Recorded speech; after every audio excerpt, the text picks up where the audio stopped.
लेकिन उस दवाई को, उस औषधि को यदि मैं खाऊंगा नहीं तो मेरा बुखार ठीक होने वाला नहीं।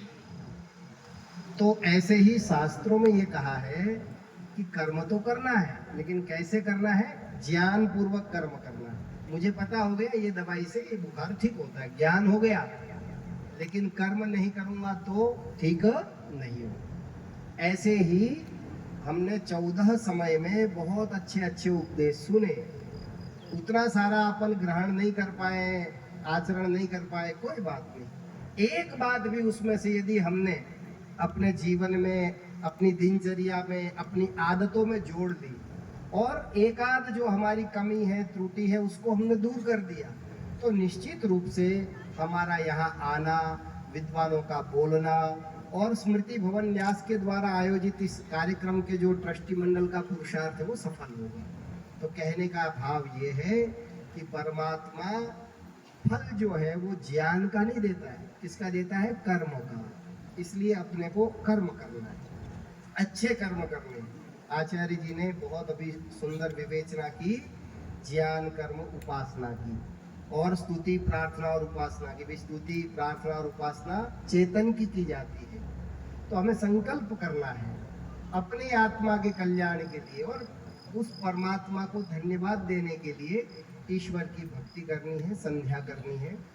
और साथ में अभी ऋषि दयानंद की 200वीं जयंती के कार्यक्रम ये अंतिम चरणों में चल रहे हैं। गत वर्ष दिल्ली से प्रारंभ हुआ था ऋषि दयानंद जी के जन्म दिवस के उपलक्ष्य में 12 फरवरी से माननीय मोदी जी के नेतृत्व में प्रारंभ हुआ सार्वदेशिक कार्य प्रतिनिधि सभा के द्वारा। फिर पूरे देश में प्रायः सभी प्रांतों में बड़े बड़े कार्यक्रम हुए। अपने यहाँ अभी जोधपुर में कुछ बंधु पहली बार यहाँ आए होंगे तो वो सोच रहे होंगे संख्या काफ़ी कम है। तो उसका कारण ये है कि अभी जोधपुर में अगस्त में ही बहुत बड़ा कार्यक्रम आर्य समाज पाणिनि नगर ने कर दिया, काफ़ी अच्छी संख्या थी। तो व्यक्ति एक बार आ जाता है, फिर अभी अपना अजमेर में कार्यक्रम है। तो अब जो 200वीं जयंती की पूर्णाहुति है वो मेरे विचार से अजमेर में हो जाएगी और उसके बाद में फिर 150वां वर्ष आर्य समाज का प्रारंभ हो रहा है। 1875 में महर्षि दयानंद सरस्वती जी ने बंबई में आर्य समाज की स्थापना की।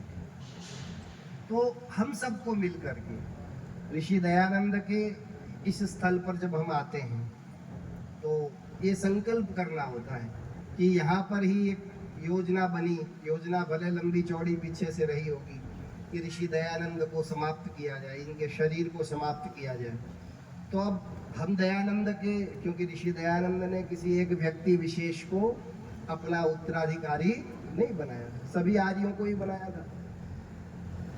उनकी जो पुस्तकें और वस्त्र थे उसका उत्तराधिकारी महर्षि दयानंद ने अपनी परोपकारिणी सभा को बनाया, लेकिन कोई मठ मंदिर उनका अपना था नहीं, कोई आश्रम नहीं था। तो उन्होंने कहा कि सभी आर्य ही मेरे विचारों को और आर्य समाज ही मेरे विचारों को आगे बढ़ाएगा।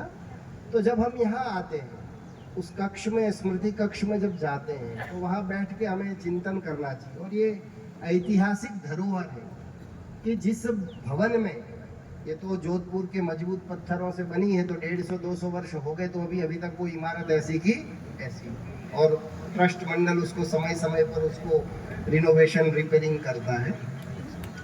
तो उसमें जाकर के हमें संकल्प करना कि यहाँ हमारे आदर्श, हमारे गुरु, योगी, समाज सुधारक वो यहाँ रहे थे। अपने जीवन के अंतिम 4-4.5 माह यहाँ रहे थे। यहाँ से फिर आबू गए, 4 दिन आबू रहे और उसके बाद अजमेर, और अजमेर में फिर देहांत दीपावली के दिन। तो उस स्थान पर बैठ करके हम चिंतन करें, आत्मचिंतन करें, आत्मनिरीक्षण भी करें और संकल्प करें कि देखिए ऋषि दयानंद ने जहर पिया, अपमान सहा, सब कुछ किया। क्यों किया?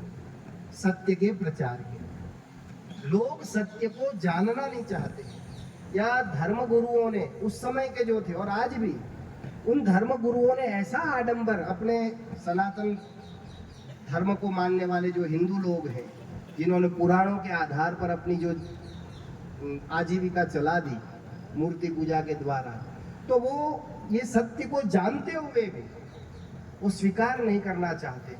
और ऋषि दयानंद ने जो उपाय हमें बताया है, देखिए अपन जब रोगी होते हैं तो 3-4 प्रकार का आजकल औषधियाँ थेरेपी चल रही है, एलोपैथी है, आयुर्वेद है, होम्योपैथी है, कुछ प्राकृतिक भी आ गया।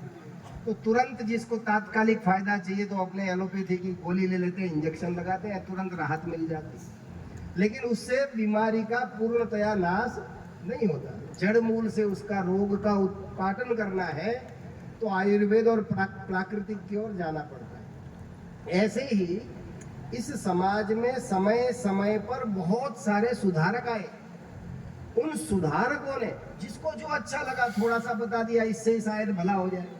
लेकिन ऋषि दयानंद ने देखा सृष्टि से लेकर अब तक का मामला कि भाई ये आर्यों का 5000 वर्षों से ये जो पतन हो रहा है उसका मूल कारण है वेद के विमुख होना।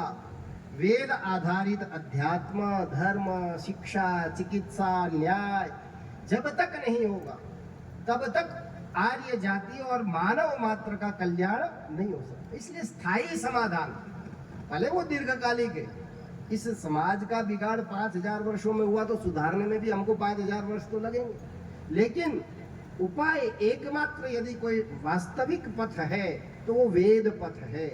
इसलिए स्वामी जी ने कहा कि वेदों की ओर लौटो, वेद का पढ़ना पढ़ाना सब आर्यों का परम धर्म। तो हमें ऐसा स्थायी समाधान दिया है, तो हमें संकल्प करना है कि हम ऋषि दयानंद के बताए हुए पथ पर चले। और उसके लिए आवश्यक क्या है? ऋषि जी स्वयं योगी थे, घंटों तक योगाभ्यास करते थे। हम योगी नहीं बने तो कम से कम थोड़ी देर उनके द्वारा रचित संध्या तो कर ही ले। तो 3-4 चीजें अपने जीवन में अपने को अपनानी है। पहली, संध्या। अच्छी प्रकार से सुबह शाम ईश्वर का चिंतन करना है, मनन करना है। आप संध्या के मंत्रों से करें, बहुत अच्छा है। कम पढ़े लिखे हैं, गायत्री मंत्र या ओम का जप करें। इससे हमारी आत्मा का कल्याण होगा और आत्मा का बल भी बढ़ेगा और हमारे अंदर प्रेरणा रहेगी, कभी हम निराश और हताश नहीं होंगे। दूसरा है स्वाध्याय।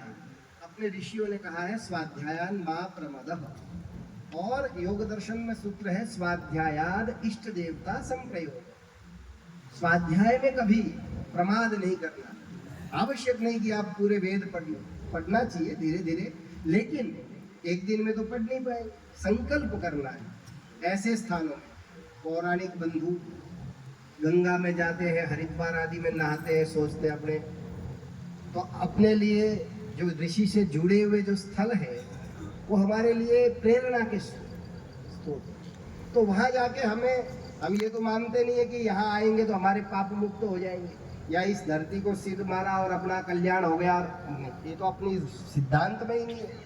अपने को ऐसे स्थान पर आकर के संकल्प करना है कि ऋषि ने बताए हुए जो पथ है उसमें से एक पर भी मैं आगे बढ़ूं, तो उसमें है स्वाध्याय। क्योंकि हम ऋषि दयानंद से आप बात नहीं कर सकते, लेकिन जब उनके सत्यार्थ प्रकाश, ऋग्वेद आदि भाष्य भूमिका, संस्कार विधि और भी जो उनके ग्रंथ हैं उनको हम 5 मिनट तक पढ़ें, ज़्यादा आप दो तो बहुत अच्छा, नहीं तो 1 पृष्ठ पढ़ने का संकल्प हमें लेना।